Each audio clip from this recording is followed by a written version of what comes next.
ఇంతవరకు అభయన్ news channel ను subscribe చేసుకొని వాళ్ళు ఇప్పుడే సబ్స్క్రైబ్ చేసుకోండి, పక్కనే ఉన్న బెల్ సింబల్ నొక్కండి.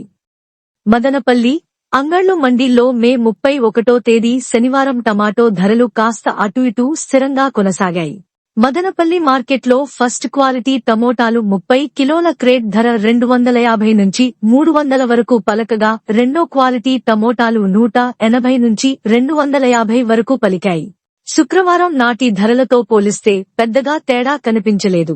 శుక్రవారం మదనపల్లి మార్కెట్కు 1780 మెట్రిక్ టన్నుల టమోటాలు రాగా, శనివారం 30 మెట్రిక్ టన్నులు తగ్గి 1750 మెట్రిక్ టన్నులకు పరిమితమైంది. శనివారం 30 మెట్రిక్ టన్నులు తగ్గినప్పటికీ ధరలు సైతం 30 రూపాయలు తక్కువే పలికాయి. అదేవిధంగా శనివారం సాయంత్రం అంగళ్ళు మార్కెట్లో 130 నుంచి 270 వరకు ధర పలికింది. ఇవి ఈనాటి టమోటా ధరలు. నిరంతరం టమోటా ధరలు, ఇతర వార్త విశేషాల వీక్షణకు మా ఛానల్ ను ఇప్పుడే సబ్స్క్రైబ్ చేసుకోండి.